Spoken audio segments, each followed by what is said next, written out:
Le gare di pesca appartengono a un mondo che mi ha sempre affascinato, sin da quando ero piccolo, ma che purtroppo non sono mai riuscito ad esplorare così come volevo.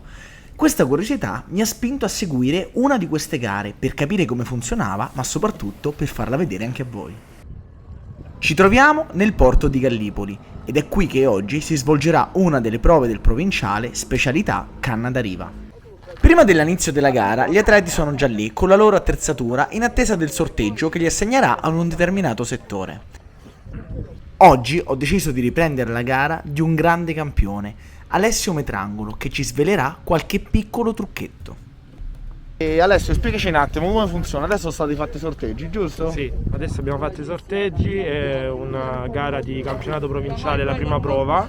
Siamo qua a Gallipoli e saremo una cinquantina di iscritti. Quindi 50 persone, ognuno avrà il suo settore e noi oggi seguiamo Alessio un po' più da vicino che ci farà qualche trucchettino, ci spiegherà, però poi durante la gara ovviamente non lo disturbiamo, giusto? Va bene. Tu con che società partecipi, Ale? Lenza Salentina Golmic. Lenza Salentina? Sì. Perfetto. Beh, ora ne faccio un giretto e poi lo andiamo a ribeccare Alessio. Mascherine a parte, pensavo ci fosse molta più tensione prima di una gara di pesca. In realtà si è tutti amici, si fa qualche battuta, ci si prende in giro per un pesce perso, per quello slamato, alla fine è un bell'ambiente. La cosa che più mi ha impressionato sono questi carrellini della spesa, stracarichi di materiale, dalle esche, alle attrezzature, alle canne da pesca. Eh sì, perché durante una gara mica si porta una canna sola, c'è gente che se ne è portate anche 20, 30, Alessio una quarantina. Si parte! Anche le gare di pesca non risparmiano i pescatori dal disagio, sempre presente nella nostra vita, che si manifesta con la solita alzataccia all'alba e il trasporto di pesi sovrumani, dovuto alle solite cose che ci portiamo sperando che possano servire, ma alla fine, tanto, non servono a nulla. Ciao ragazzi! Alessio è stato sorteggiato praticamente al centro di tutti i pescatori, numero 27. Inizia la preparazione, qui le 46 canne da pesca, diciamo tutte saranno pronte per fare quello che si deve, le esche, la pastura, la nassa. Un'ora prima della gara tutti cominciano a prepararsi, ovviamente ogni pescatore ha la sua scaramanzia, c'è chi comincia prima dal panchetto, chi prima dalla pastura, dal guadino, beh insomma ognuno ha il suo modo di prepararsi. La mia prima cosa sono le sigarette, purtroppo. La prima le sigarette. Ciao Pietro, buongiorno. Buongiorno. Quasi pronti? Sì, siamo quasi pronti. Senti, vedo un sacco di esche qui. Sì. Quindi abbiamo gamberi sgusciati, cozze sarde, e la pastura poi ovviamente. pastura di sarda. Ti sei preparato tutto ieri sera? Sì, da qualche giorno insomma che... Vedete tutte queste esche perché nelle gare di canna da riva non bisogna utilizzare un'unica tecnica, ma si può pescare come si vuole, dalla bolognese, con la bombarda, con la canna fissa, a fondo, ed è per questo che ogni pescatore ha tantissime canne, infinite montature e una quantità incredibile di esche. Ma per quanto riguarda i pesci, bisogna rispettare le misure minime? No, Giusto. non ci sono misure perché è pescato in vivo e i pesci vengono rilasciati comunque. Quindi uno può pescare pure con mini pesci, Sì, giusto? Anche fuori misura, tanto c'è una nassa, poi viene liberato tutto. Beh, basta con le chiacchiere, ora è il momento di cominciare a pescare e vedere cosa riescono a tirare fuori i nostri atleti. I pesci mangiano nei primi 5 minuti, giusto? Di solito qualche pesce in più lo si prende subito all'inizio, poi dopo rallentano. Senti, con che cominci te? Con i vermi.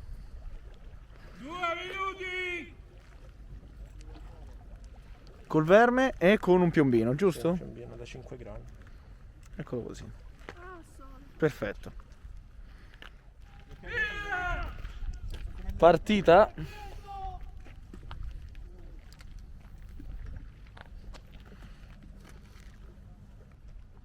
Ora Alessio sta cercando di pescare subito qualche pesce di fondo. Quindi qualche pesce che già stava lì. Ecco, e comincio con la pasturazione.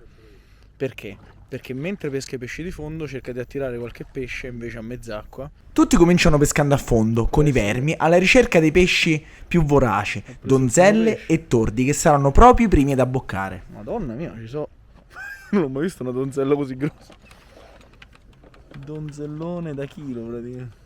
Alessio non è il primo a pescare e nei primi 5 minuti tutti quanti tirano fuori almeno 3 o 4 donzelle. Alessio a questo punto comincia a stupirmi, mentre con una mano pesca a fondo, con l'altra tira della pastura in acqua per vedere se si avvicinano cefali e salpe.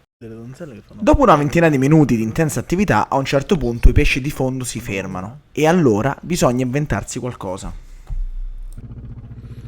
Adesso è cambiato di nuovo, però probabilmente adesso non stanno mangiando più sul fondo, quindi bisognerà cambiare. Adesso è vero, la parola chiave delle gare è cambiare, sempre.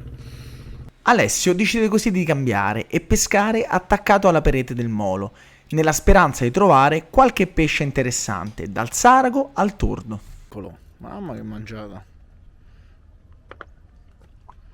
Un saraghetto, sarago fasciato.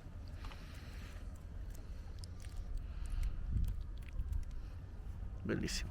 Ciao. Poi verranno tutti liberati. Tutti liberati. Purtroppo qualcuno che ci sta sempre qualcuno che soffre un po' di più. Però il sarago sta benissimo, anche gli altri. Vedete, anche qui pescare a vista è fondamentale. Sembra una cavolata, ma vedere il pesce che gira, vedere cosa sta succedendo è fondamentale. Adesso Alessio sta schiacciando un pochino di cozze col piede e le butta giù sulla scogliera. La cozza è proprio uno dei molluschi più amati.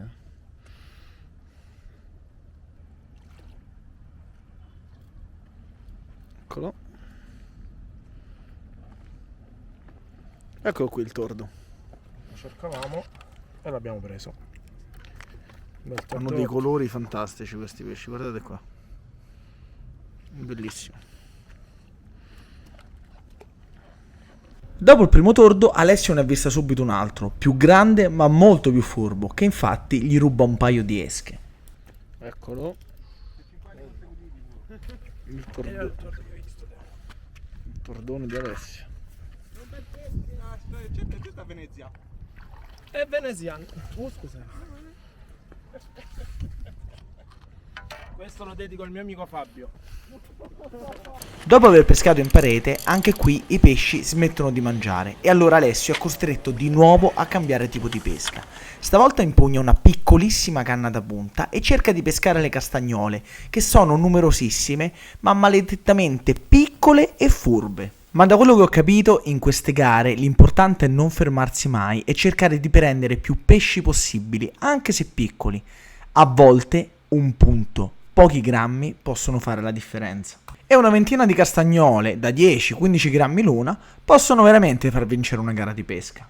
In questo tipo di gara è normalissimo cambiare tecnica, ma purtroppo negli ultimi minuti di gara, dopo che il pesce si è saziato tra vermi, cozze e pastura, alla fine cominciare a pescarlo diventa davvero difficile. Ormai mancano 30 secondi. Ale dai, l'ultimo pesce della giornata. Difficile, non sta mangiando niente.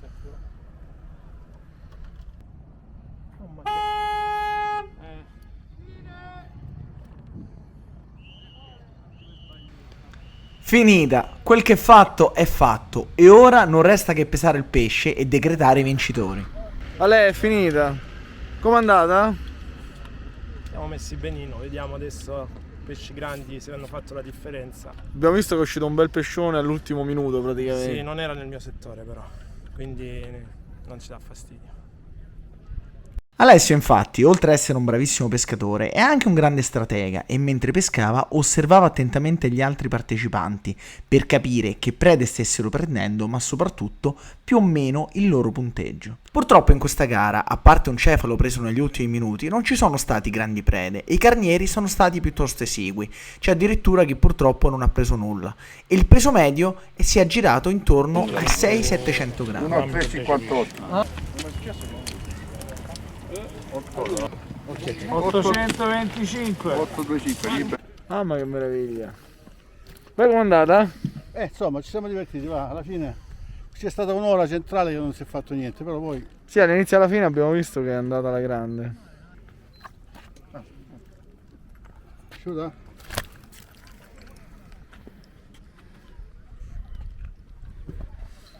Uno, 6, 7, 7. 1677. Alla fine, dopo tanto aspettare, ecco il carniere di Alessio, pronto per la pesatura. Come vedete ci sono tantissime specie e tanti pesci diversi. 1,765. Eccoci qua. Alessio, beh, È andata allora, bene. primo di settore sicuramente tra i primi. Insomma, Vediamo, un bel risultato. Vediamo dai, dopo la vediamo. classifica. In realtà Alessio la sapeva lunga e già sapeva di aver vinto, ma non voleva cantare vittoria troppo presto. Comunque, alla fine della gara, tutti hanno rimpacchettato le proprie cose, pulito lo spot e tornati con il loro carico infinito verso casa. Che dire, questa è stata un'esperienza molto particolare, non pensavo che le gare di pesca potessero essere così difficili e tecniche. E chissà se qualche giorno non vedrete anche me partecipare a qualcuna di queste gare. Chissà.